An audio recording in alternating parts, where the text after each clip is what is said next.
किसने बोला वाओ? सबने सबने बोला। अच्छा तो ऐसे ही आपके मुंह से निकलेगा जब आप बनाओगे और सेम टेक्निक फॉलो करोगे तो आपका दिल भी बोलेगा वाओ। ठीक है। तो गुड मॉर्निंग एवरीवन, कैसे हैं आप सब? आई होप मस्त होंगे।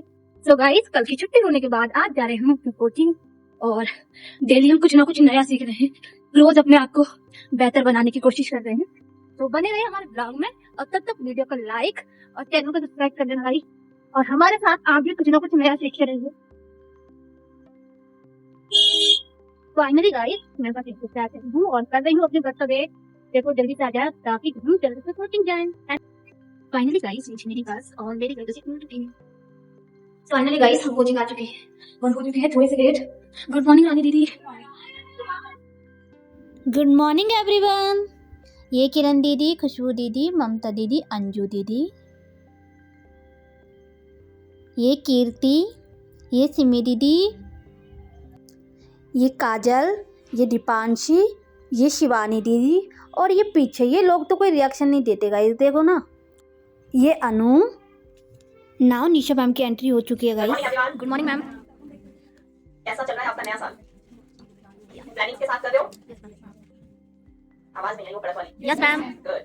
ऑनलाइन वाले स्टूडेंट्स, क्लास में हमने सीखा था नेक कैसे बनाते हैं। आई होप नेक से रिलेटेड बहुत सारे डाउट्स आपके क्लियर हो गए हैं कि प्रॉपर तरीके से नेक कैसे बनाया जाता है। मैं आपको कॉलर की कटिंग करना बताऊंगी। बहुत टाइप्स के कॉलर होते हैं, जैसे स्ट्रेट कॉलर होता है, उसके बाद राउंड कॉलर आता है, उसके बाद आपका राउंड कॉलर के बाद प्रॉपर राउंड कॉलर आता है, फिर उसके बाद बहुत सारे और भी कॉलर हैं। तो हम क्या करेंगे, एक ही टाइप्स के बहुत सारे कॉलर्स आपको बताने वाले हैं। तो पहले हम कॉलर की कटिंग करना सीखेंगे। तो गाइस, आज मैम मेडिटेशन कराना भूल गई थी तो इसलिए मैम थोड़ी सी अपसेट हुई। मेडिटेशन करेंगे, बहुत जरूरी था, बट सॉरी गॉड, मैं कैसे बोल सकती हूँ। नाउ हम करेंगे मेडिटेशन। मैं डेली करती हूँ, आपको भी जरूर करना चाहिए गाइस। मेरे साथ एक अच्छी आदत डेवलप करनी है आपको। हार्ड वाली टेस्टिंग। स्टार्टिंग में मैंने आपको टेस्टिंग के बारे में थोड़ा सा बताया था। एक हार्ड वाली टेस्टिंग होती है और एक होती है सॉफ्ट वाली, जिसको 26-66 कहते हैं। तो जो हार्ड वाली टेस्टिंग होती है वो हम जनरली जेंट्स के शर्ट के कॉलर में लगाते हैं। देखो, जब आप जेंट्स की शर्ट वॉश करते हैं तो वो वॉश करने के बाद भी हार्ड ही रहती है। इनफैक्ट जब वो शर्ट गीली होती है ना, तब भी कॉलर हार्ड रहता है। तो जो आपका इस टाइप का कॉलर होता है, जो बच्चों में लगाते हैं या शर्ट में लगाते हैं, लेडी शर्ट में लगाते हैं, तो वहां पे हम सॉफ्ट वाली टेस्टिंग का यूज करते हैं। यहाँ पे स्ट्रेट कॉलर कट करेंगे। उसके लिए हम एक स्ट्रेट लाइन ड्रॉ करेंगे, कॉलर का साइज रखेंगे 1 इंच। तो प्रॉपर 1 इंच की मार्किंग करेंगे। 1 इंच मार्किंग वाला पार्ट बनाना नहीं आ रहा है, आप बना रहे हो लेकिन वो प्रॉपर शेप नहीं आ रहा है, तो फिर आपको स्केल का यूज कर लेना है। अदरवाइज आपको प्रैक्टिस करनी है कि आप हाथ से ही बना लें। स्ट्रेट लाइन बना लेते हैं, तो ये शेप देना है। तो यहाँ से हल्का हल्का राउंड में जाएंगे और इस पॉइंट तक ऐसे मिला देंगे। बना सकते हैं इसकी हेल्प से भी, इससे भी बहुत प्यारी शेप बनती है। तो अगर आपको पहले स्ट्रेट लाइन बनाना है, 1 इंच का मार्क करेंगे। यहाँ पे भी आप कॉलर का साइज 1 इंच रखेंगे, 1 इंच एंड 1 इंच। अभी देखो, दोनों पॉइंट को स्ट्रेट लाइन से मिला देंगे। जब दोनों जगह पे पॉइंट लोगे तो लाइन एकदम सीधी बनेगी, स्ट्रेट। और नेहरू कॉलर का भी शेप ऐसे ही होता है, जैसे आप जेंट्स का कुर्ता देखते हो उसमें भी नेहरू कॉलर होता है, आप नेहरू जैकेट भी देखते हो, है ना, जो कुर्ते के ऊपर पहनी जाती है, ऐसे स्टैंड रहेगा। तो उसको आप स्टैंड कॉलर भी कह सकते हो, उसको आप नेहरू कॉलर भी कह सकते हो। उसका साइज है, या फिर हम 3.5 इंच पे निशान लगा देंगे। ऐसे 3.5 इंच पे मार्क किया। उसके बाद फ्रेंच कर्व स्केल लिया। मैंने बताया था आपको ये स्केल बहुत ज्यादा इंपॉर्टेंट है, तो ये स्केल आपका बहुत जगह पे यूज। 3.5 इंच पे मार्क किया था, इस मार्क को इस पॉइंट से मैच कर दिया। फिर अब इसको ऐसे मिला देंगे। अब आप देखेंगे यहाँ पे तो हमारा जो पॉइंट है वो 1 इंच है, तो यहाँ से यहाँ तक का साइज 1 इंच है। अब हम यहाँ से भी 1 इंच लेंगे ऐसे। 1 इंच में एक लाइन कम भी ले सकते हैं, बट 1 इंच में एक लाइन ज्यादा नहीं लेंगे। साइज फिर से हम 1 इंच लेंगे। इस टाइप के जितने भी कॉलर होते हैं सारे कॉलर 1 इंच पे ही बनते हैं। क्या करेंगे, पॉइंट तो उतने पे ही लेना है। ये जो स्ट्रेट लाइन बनाना है ये तो उतने पे ही बनाना है, तो यहाँ पे लेंगे हम 7.5 इंच पे स्ट्रेट लाइन बना दिया। उतना ही, ये भी उतना ही है, लेकिन जब इस वाले कॉलर को नापोगे तो आपको छोटा मिलेगा और ये वाला कॉलर आपको बड़ा मिलेगा। ठीक है। तो कभी कभी पता है क्या होता है, हम जब जहां पे हमें कॉलर लगाना होता है, टेक्निक में इसलिए आप लोगों को शेयर कर रही हूं। फ्यूचर अगर आपने कॉलर की कटिंग कर दी और कटिंग करने के बाद तो कपड़ा फैल गया, और फैलने के बाद आपने देखा अरे मुझे तो 16 का बनाना था और ये तो 18-19 पे हो रहा है, तो क्या टेक्निक फॉलो करोगे, कॉलर को थोड़ा सा और घुमा दोगे, तो वहां पे आपको अल्टर करने की नीड नहीं पड़ेगी। समझ गए हो कि अगर आपने कटिंग कभी होता है, तो कटिंग करते हैं ना, तो कटिंग करने के बाद कपड़ा फैल जाता है और हमें पता ही नहीं चलता कि कपड़ा कटिंग करने के बाद फैल जाएगा, बड़ा हो जाएगा। तो आपने जब कॉलर अटैच करने के लिए उसको नापा, अरे मैंने तो इसके हिसाब से 16 के हिसाब से किया था, ये तो 19 पे चला गया, तो अभी क्या करोगे, थोड़ा सा कॉलर राउंड में कर लोगे। तो जैसे राउंड में करोगे अपने आप कॉलर का साइज बड़ा हो जाएगा और लुक वैसा का ऐसे रहेगा। ठीक है। तो लेंगे, हमारा आ गया है 15, यहाँ से यहाँ से नापेंगे गोलाई में, तो हमारा आ गया है 16 से भी ज्यादा। समझ गए हो। अब आते हैं राउंड कॉलर पे, या 4.25 ले लेते हैं, 4.25 और यहाँ पे लिया 3.25 अराउंड। ये आप कोई भी एक पर्टिकुलर साइज नहीं है, आप अपनी चॉइस से भी ले सकते हो और बढ़ा देंगे। वैसे तो आपको ये 3 इंच लेना है, लेकिन अगर प्रॉब्लम ऐसी आई तो आप 3 से 3.5 तक जा सकते हैं। क्लियर हुआ ना। तो अभी मैंने यहाँ पे 1 जो शेप आपने बनाई है इसी के अकॉर्डिंग आपको यहाँ पे गाइडलाइन लेना है। अब इस पूरी गाइडलाइन को मिला देंगे। ये शेपर से नहीं मिलेगा, यहाँ पड़ेगा। अब आपको ये चेक करना है कि आपका जो राउंड कॉलर है ये कितने साइज का है, कितने इंच का है। वैसे जब राउंड कॉलर बनाते हैं ना तो साइज आता है 20 से 22 तक। अगर आप राउंड कॉलर बनाते बाद चलते हैं सीधा अपना फैब्रिक पे, कॉलर अटैच करना बताऊंगी, ठीक है। तो सीधा सीधा आपको क्या करना है, सारे कॉलर ऐसे ही अटैच करने हैं, अटैच करना तो आपको आ ही जाएगा। तो अभी हम लेते हैं फैब्रिक, किनारी वाला पार्ट है यहीं से हम इसको कट कर लेते हैं ताकि हम फ्रंट से इसे ओपन बना लें। सेंटर से कट करेंगे और पहले भी आपको बताया था कि किनारी को मैं कभी यूज नहीं करती, तो मैं ट्रायंगल शेपर लेंगे। लाइनिंग दे दोगे तो ज्यादा अच्छा रहेगा। विजिबल हो रहा है क्या निशान? Yes ma'am. हो रहा है, ठीक है। तो मैंने यहाँ पे थोड़ा सा गैप रखा और यहाँ पे भी स्टिचिंग के लिए जगह छोड़ दिया, क्योंकि जब हम कॉलर बनाएंगे तो फ्रंट से तो ओपन करेंगे ही। इस निशान के ऊपर ही हम मेजरमेंट टेप को सीधा रखेंगे और जब हम कॉलर वाला कुछ भी बनाते हैं तो हमें शोल्डर डाउन 1 इंच राउंड करना होता है। तो हम यहाँ पे 1 इंच का शोल्डर डाउन करेंगे। 14 इंच शोल्डर ले लिया तो हमने 7 इंच पे मार्क किया। इसके बाद नीचे वाली लाइन पर आपको मेजरमेंट टेप को ऐसे रखना है और थोड़ा सा आप 1/2 इंच राउंड ऊपर करना है, क्योंकि शोल्डर डाउन करेंगे और फिर स्टिचिंग मार्जिन भी आएगा। तो आपका जो लाइन बना हुआ है नीचे वाला, इससे आधा इंच ऊपर मेजरमेंट टेप को सेट करेंगे। फिर उसके बाद आप सीधा सीधा आर्म होल की मार्किंग करेंगे। मैंने यहाँ पे आर्म होल लिया 7। आगे आने वाले टाइम में आपको एग्जैक्ट आर्म होल कैसे लेना है वो भी बताऊंगी, लेकिन आज का टॉपिक हमारा आर्म होल के ऊपर नहीं है, इसलिए आर्म होल की मार्किंग ऐसे ही कर दी होगी। उसके बाद नेक ब्रॉड, तो यहाँ पे हम लेंगे 3 इंच, 1/2 इंच कम करेंगे 2.5 इंच, शोल्डर डाउन करेंगे। नेक लेंथ लेंगे यहां से यहां तक 3.25, क्योंकि यहां को मिलाते हुए ऐसे राउंड शेप दे देंगे।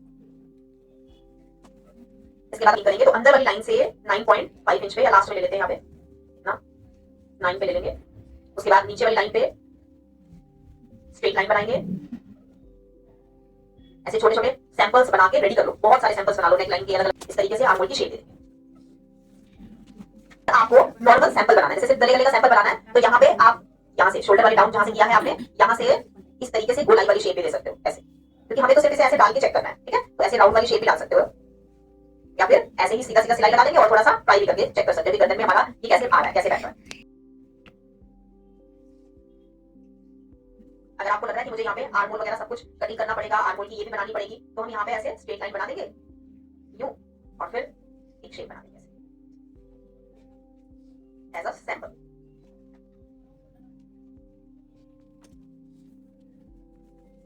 प्रेस करेंगे, फोल्ड वाली साइड से बिल्कुल सीधा ऐसे मिला देंगे। आपका नेक है उसको कम करना है, पहले आप स्ट्रेट लाइन यहाँ पे बनाएंगे, उसके बाद नीचे वाले पॉइंट पे बनाएंगे, और आपने जो नीचे वाले पॉइंट पे बनाया है लाइन, नीचे वाली लाइन से ऐसे मिलाएंगे इसको। अब ध्यान रखेंगे ना, जॉइंट करेंगे यहीं पे, तो आपको सिलाई लगाना है यहाँ पे, तो ये जो आपकी शेप है ना, ये यहीं से मिलनी चाहिए ऐसे। नीचे वाला पॉइंट आगे वाली लाइन से, क्योंकि मुझे यहाँ तक मिलाना है इसको, जो आगे वाली साइड से बचेगा ना ये इसको यहाँ तक ऐसे मिला, ऐसे कट करेंगे, क्योंकि जब आप शोल्डर जॉइन करेंगे तो यहाँ से बिल्कुल मैच करेगा, अदरवाइज ये आगे पीछे हो जाएगा और आप कंफ्यूज हो जाओगे। और आगे का और पीछे का भी बराबर रखना है, शोल्डर जॉइन करना है। इसी तरीके से यहाँ पे भी हमें शोल्डर जॉइन करना है। वहां पे मैंने शोल्डर जॉइन करने के लिए आपको थोड़ा सा डाउन बताया था, यहाँ पे डाउन नहीं करेंगे क्योंकि यहाँ पे कॉलर है, कॉलर में डाउन नहीं करना है, ठीक है। कॉलर में बिल्कुल एज इट इज जैसे कटिंग किया है वैसे ही आप देखो दोनों पार्ट को बराबर रखेंगे, और कॉलर वाला जो शोल्डर है उसको जॉइन करने के लिए स्ट्रेट लाइन का ही यूज करेंगे। वहां पे क्या कर रहे थे, पहले स्ट्रेट लाइन बना रहे थे, फिर फ्रेंच कर्व स्केल से हल्का डाउन कर रहे थे नेक वाली साइड से। यहाँ पे ऐसा नहीं करेंगे, यहाँ पे आपको दोनों को मिलाना है, दोनों को मिला के सीधी लाइन बना देनी है और शोल्डर जॉइन कर लेना है। तो मैं इसी निशान के ऊपर सिलाई लगाने वाली हूं।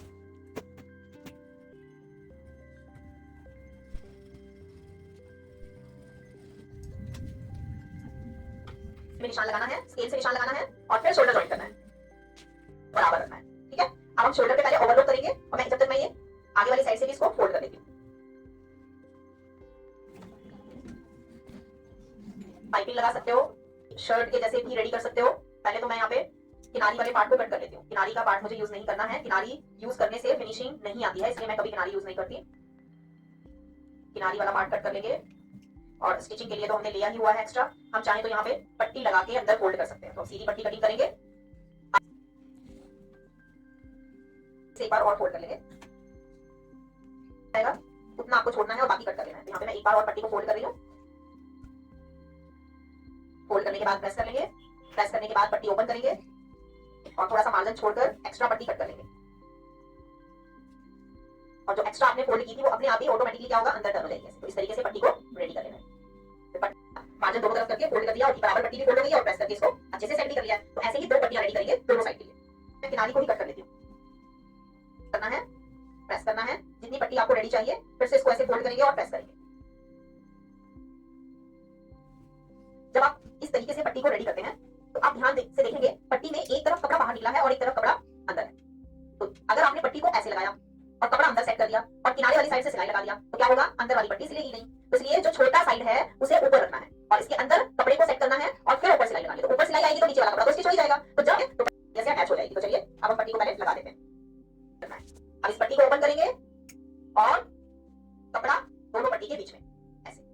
आप एक ही सिलाई लगाएंगे और पट्टी पूरी अच्छे से अटैच हो जाएगी।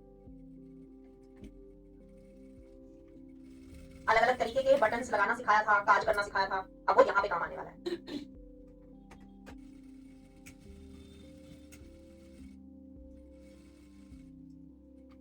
पीछे से भी आपको खींचना है और आगे से भी खींचना है, तभी आपकी पट्टी फिनिशिंग से लगेगी। अगर आपने आगे से खींचा और पीछे से नहीं खींचा तो पट्टी के ऊपर झोल आएगा, रिंकल्स आएंगे। तो इसलिए आगे से भी खींचना है और पीछे से भी खींचना है।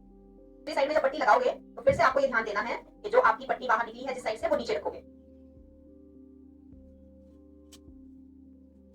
धागा बिल्कुल अलग ही जा रहा है, तो अगर आपका धागा भी ऐसे अलग जा रहा है और आप फिनिशिंग से सिलाई लगा रहे हो तो वो आपका छुप जाएगा, वो दिखाई नहीं देगा, पता नहीं चलेगा, इग्नोर कर देंगे लोग उसको। ठीक है, तो अगर आपका धागा बिल्कुल भी मैच नहीं हो रहा है कपड़े से और आप जिगजैग करके सिलाई लगा रहे हो, सीधी लगाई नहीं रहे हो, तो धागे के कलर पे सबसे ज्यादा ध्यान जाएगा, है ना। लेकिन यार धागा ही मैच नहीं है, यहाँ चलती है।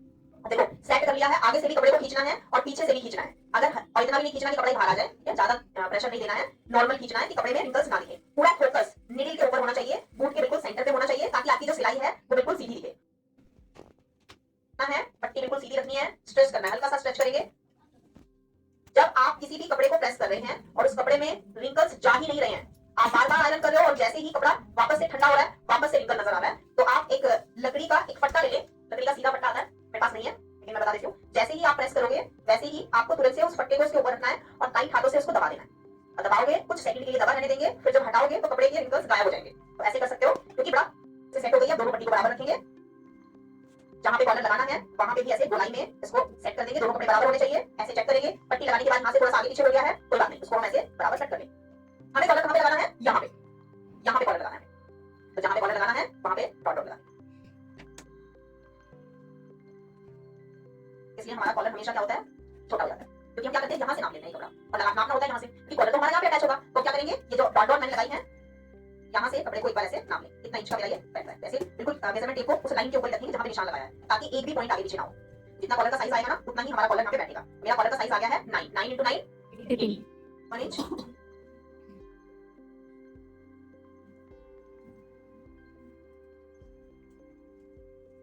7.5 इंच पे निशान लगाएंगे, लाइन बनाएंगे, फ्रेंच कर्व स्केल लेंगे और फ्रेंच कर्व की हेल्प से हम ऐसे गोलाई में निशान लगाएंगे। और अब ये देखेंगे इस वाली लाइन पर 9 इंच कहां पे आ रहा है, तो गोलाई वाली जगह से 9 इंच पे लेंगे। यहाँ बिल्कुल लाइन के ऊपर से ही आपको मेजरमेंट टेप ऐसे सेट करना है, ताकि एक भी पॉइंट हमारा इधर उधर ना हो। जहां पे भी 9 आएगा ना, वहीं पे मुझे पॉइंट बना लेना है। ये लीजिए, अब 1 इंच की फिर से गाइडलाइन लेंगे।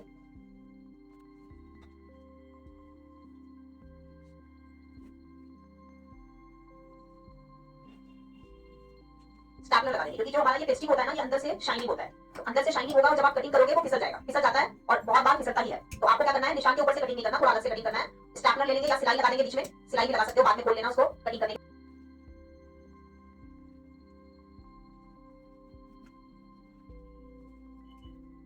कॉलर आपको हार्ड वाली पेस्टिंग से करना है और राउंड कॉलर भी हार्ड वाली पेस्टिंग से। आज जितने भी कॉलर मैंने आपको बताए हैं, सारे कॉलर आप हार्ड वाली पेस्टिंग से बना सकते हो। अच्छा रिजल्ट तो हार्ड वाली से ही आएगा। बाकी राउंड कॉलर रहता है, राउंड कॉलर में आपके पास ऑप्शन है, राउंड कॉलर को सॉफ्ट वाली से ही बना सकते हो, लेकिन स्टैंड कॉलर हमेशा इसी से बनाना है। स्टैंड कॉलर के साथ कॉम्प्रोमाइज नहीं करना, स्टैंड कॉलर में हार्ड वाली ही लगी। अभी कटिंग करेंगे और पिंस निकाल देंगे, पेस्ट कर लेंगे। कितना साइज हमें चाहिए होगा, तो इतना चाहिए, तो इतने ही पार्ट में हमें फ्यूजिंग लगाना है। जितना जरूरत है उतना कपड़ा इसमें से कट कर लेंगे। ठीक है, इसको आप स्ट्रेच करेंगे तो ये स्ट्रेच हो जाएगी, क्योंकि चुन्नी लाइक्रा फ्यूजिंग स्ट्रेचेबल होती है। और चुन्नी है तो मतलब ये चुन्नी की तरह होती है, जैसे हमारी कुर्ती में दुपट्टे आते हैं, बिल्कुल उसी की तरीके से इसका जो फैब्रिक है वो उसी टाइप का है। तो ये देख रहे होगे आप, मेरा हैंड भी यहाँ पे नीचे की तरफ विजिबल हो रहा है। ये वाला पार्ट है वो जिस साइड आपको कपड़े पे पेस्ट करना है उस साइड में रखना है।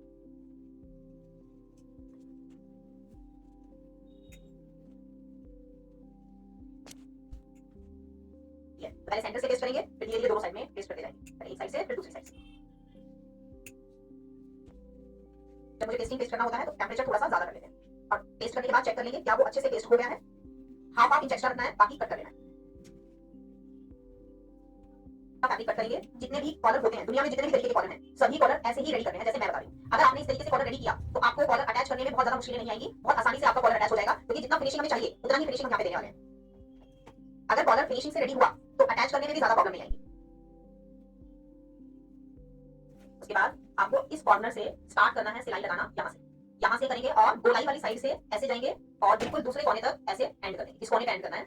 हम गलती कर देते हैं कभी-कभी, हम सिलाई इधर लगा देते हैं, अपोजिट साइड में लगा देते हैं, क्योंकि हम कंफ्यूज हो जाते हैं। जब हम कॉलर कटिंग करते हैं और कॉलर कटिंग करने के बाद हमें कॉलर को सिलाई लगा के पलटना होता है, तो हम इस तरफ सिलाई लगा के इस तरफ लगा देते हैं, मतलब पता ही नहीं चलता, कंफ्यूज हो जाते हैं। तो ध्यान रखेंगे जब कॉलर कटिंग करेंगे और कॉलर में ये राउंड वाला पार्ट आएगा यहाँ पे, इस साइड में आपको सिलाई लगानी है, ना कि इस साइड में। तो इस पॉइंट से स्टार्ट करेंगे और यहाँ तक सिलाई लगाते जाएंगे। रखनी है दो चीजें। पहला ये कि आपकी सिलाई आपकी पेस्टिंग के ऊपर नहीं आनी चाहिए। अगर एक भी पॉइंट आपका सिलाई इस पेस्टिंग के ऊपर आ गया तो आपका कॉलर पलटने में और वो फिनिशिंग आएगी ही नहीं। दूसरा है आपका जो कॉलर के साइड में सिलाई लगेगा, वो सिलाई में जो गैप रहेगा वो जितना सुई की नोक होती है, निडल की नोक के बराबर आपको डिस्टेंस रखना है, अभी नहीं होगा। और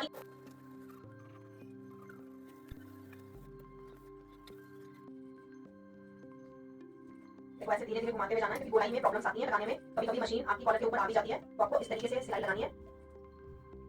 ये आपने वहां से एक्स्ट्रा फैब्रिक कट करना है और 0.25 इंच जितना आपको मार्जिन छोड़ना है, या मैक्सिमम हाफ इंच भी छोड़ सकते हो, बट उससे ज्यादा नहीं। एक्स्ट्रा फैब्रिक कट करेंगे। छोटे छोटे नोचेस लगाना जरूरी है, स्पेशली गोलाई वाली साइड में, जहां पे गोलाई है कॉलर में, वहां पे छोटे छोटे नोचेस, मतलब कपड़ा ही कट करना पड़ेगा, तभी आपका ये गोलाई वाला पार्ट अच्छे से बैठ पाएगा। अब आपको गैजेट लेना है, गैजेट के ऊपर कॉलर को पलट के सेट कर लेना है। सबसे पहले ध्यान रखेंगे कि आपने जो कॉलर के किनारे पर मार्जिन छोड़ा है, वो मार्जिन आपका ऐसे फोल्ड होना चाहिए। नहीं फोल्ड किया तो कॉलर अटैच करने में आपको प्रॉब्लम आएगी। तो इसको प्रेस कर लेंगे, पर प्रेस करके पहले ही इस मार्जिन को ऐसे सेट कर लेंगे। ये वाला पार्ट रहेगा, नीचे वाला पार्ट का मतलब है पेस्टिंग के दूसरी वाली साइड वाला कपड़ा, उसको खींचना है, पकड़ के खींचना है। खींचेंगे तो टाइट हो जाएगा, मतलब सीधी साइड से ये वाला कपड़ा नजर नहीं आना चाहिए। अब देखो दूसरी साइड भी ऐसे ही करना है आपको, जो मार्जिन है ना। अब इसको पलट लेंगे, पलटने के बाद देखोगे ना दोनों साइड का ये बराबर हो रहा है, आपको बहुत हेल्प मिलेगा। अब देखो पेस्टिंग वाली तरफ से पलट लेते हैं। हर बार अलग अलग कॉलर को अलग अलग तरीके से लगाएंगे, ताकि लगाना भी आ जाएगा और मजा भी आ जाएगा। देखो इसको ऐसे पलट लेंगे और इसको प्रेस कर लेंगे। जो पेस्टिंग वाली तरफ का आपका मार्जिन है, ये सारा मार्जिन अंदर फोल्ड कर लेंगे ऐसे।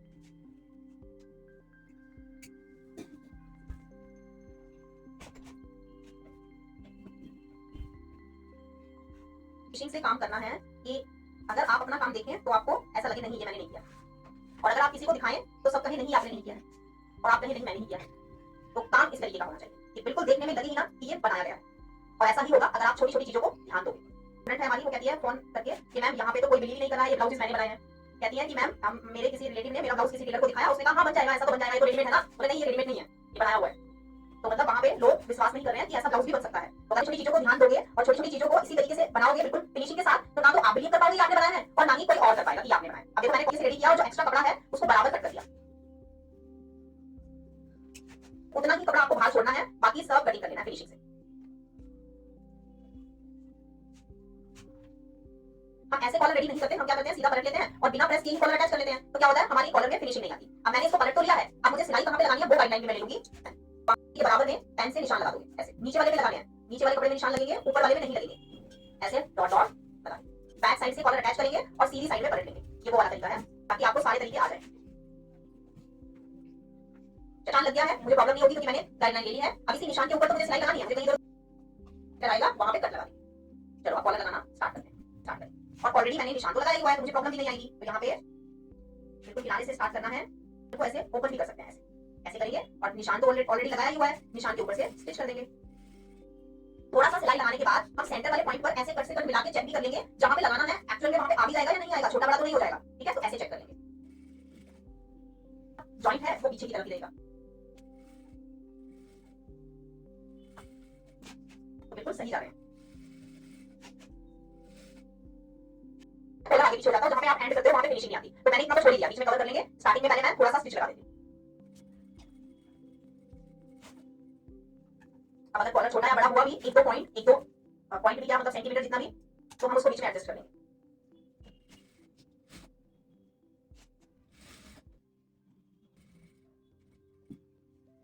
ऊपर से फिनिशिंग है वो बराबर आएगा बिल्कुल ऐसे। ठीक है, तो पीछे से भी बिल्कुल अच्छे से पैक हो जाएगा और आगे से भी। एक ही सिलाई लगानी है, ऊपर से भी और नीचे वाली साइड से भी बिल्कुल फिनिशिंग से आ जाएगा। कर लेंगे। कॉलर वाले कपड़े को फोल्ड करते हो, मेरा तो ये कॉलर इस पे ही चिपक गया है। अगर आपका नहीं चिपकेगा, नहीं पेस्ट होगा, तो यहाँ पे छोटे छोटे टुकड़ों में रिवर्सेबल लगा देना। ठीक है, अगर आपका कपड़ा चिपक नहीं रहा है तो चिपकने लगेगा अच्छे से। होता है हमारा ना वो बन जाता है, मतलब गांठी जैसा बन जाता है। स्टार्टिंग जहाँ पे सिलाई होगी वहीं पे ऐसा ही होगा। तो क्या करो, लगाओ ही मत, बीच में से शुरू कर दो। पूरा फोकस मेरा मेरे किनारे पर रहेगा, क्योंकि मुझे अपनी सिलाई को इधर उधर करना ही नहीं है। ऊपर से धागा भी मैच नहीं है, तो मुझे क्या करना है, बहुत ध्यान से ये वाली सिलाई लगानी है, ताकि मेरी सिलाई एकदम बराबर आए। इससे होगी कॉलर उतना ही अच्छा दिखेगा। ये पॉइंट पर आएंगे, फिर से नीडल अंदर और इसको ऐसे घुमा देंगे।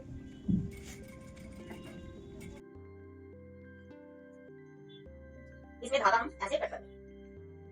अब मुझे जो आगे से और पीछे की तरफ जो मैंने शेप दी है, वो वाली शेप अब मुझे पूरी पट्टी लगा के फोल्ड करनी है। ठीक है, तो अभी अगर आप कॉलर वाली टेस्टिंग यूज करते हो तो बिल्कुल इसी तरीके से आपका कॉलर का लुक आएगा। अभी किसने बोला वाओ? सबने बोला। तो ऐसे ही आपके मुंह से निकलेगा जब आप बनाओगे, और सेम टेक्निक फॉलो करोगे तो आपका दिल भी बोलेगा वाओ। ठीक है, तो 4 मिनट में बता सकते हैं। लेकिन मुझे पता है मुझे पूरा कोर्स 1 साल के अंदर खत्म करना है, तो मुझे पता है कि एक टॉपिक को मुझे कितनी देर में आप लोगों को सिखाना है।